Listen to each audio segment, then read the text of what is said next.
Oi, novamente, falando agora da época do toque, que ele começou como se fosse um escape, um subterfúgio da síndrome do pânico que eu tive, apesar de todas as seguranças que eu também já estava tendo, né, os amigos, família, a música, né, o Linkin Park, principalmente, além da Evanescence, mas era Linkin Park, Linkin Park, Linkin Park,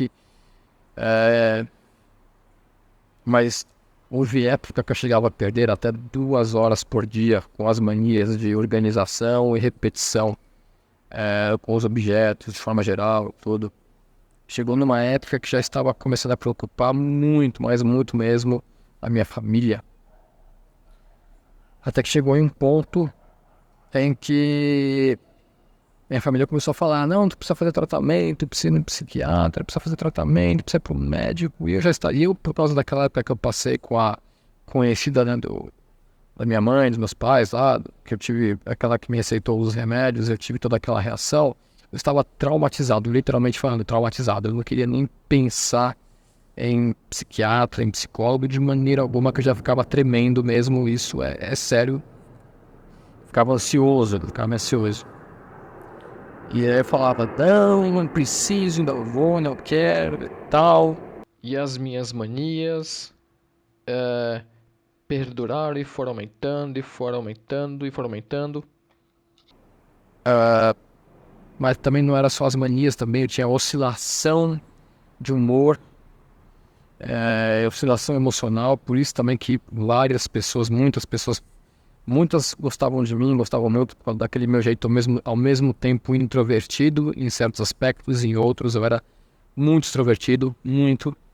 E aí, algumas pessoas, ou várias, falavam que eu era estranho, outras falavam que eu era mala, era chato. E tudo por conta desses problemas psicológicos.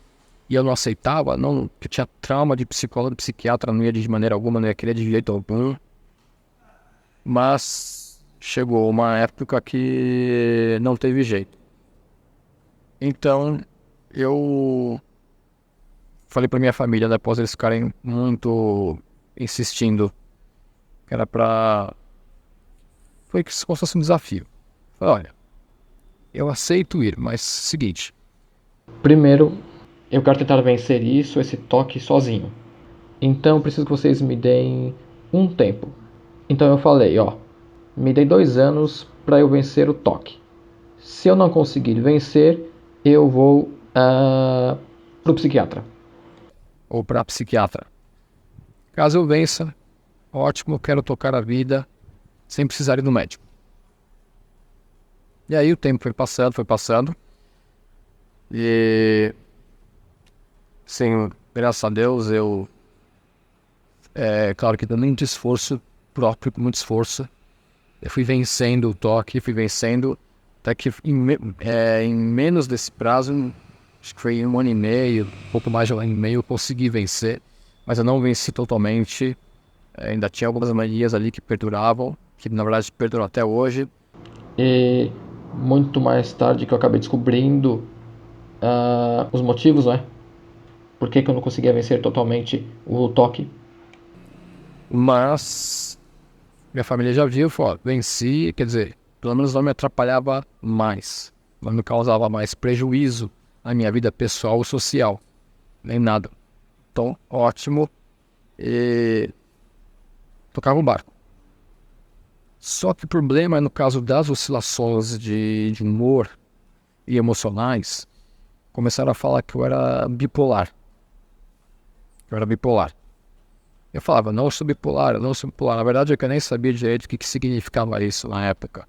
Eu ia pelo que o nome deixava a entender, de bipolaridade, e que era algo negativo, algo ruim. E eu fiquei ouvindo muito isso aí, por muito tempo, principalmente da minha mãe, a minha mãe.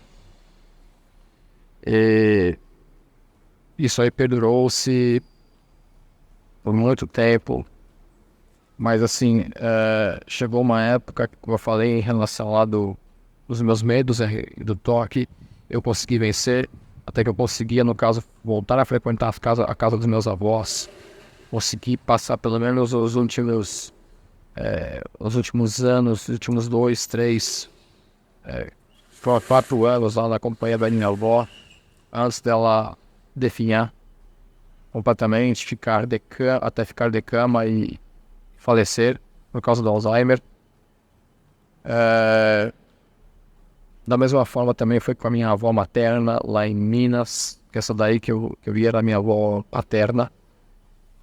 E minha avó também materna faleceu quando eu tinha os 19 anos, 20 anos de idade, não lembro ao certo. Então eu consegui, por muita sorte, aproveitar os últimos momentos com ela, com a família, nessa época que eu ia, né, lá no meio do ano para essa gincana cultural lá do clube da cidade, e nos finais de ano também, Natal e Ano Novo. Nos natais, quando eu era criança e pré-adolescente, eu frequentava, né, a casa de veraneio em Atibaia, lá da família do meu pai, justamente dos meus avós, né, paternos, mas acabei nunca mais voltando para lá. Mas vida que se segue, eu fui superando cada vez mais todos os problemas, até que foi chegando numa época, eu acho que eu trabalhei em assistência em produção de TV, 2011 que eu comecei. Mas é justamente 2010 a minha mãe teve 3 aneurismas, que ela quase faleceu.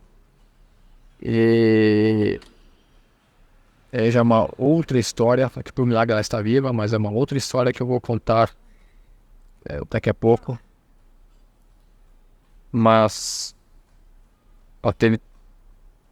Não, vou contar agora. Ela teve 3 aneurismas, quase faleceu, por muita sorte, por milagre ela sobreviveu, sem sequelas, praticamente sem sequelas aparentes.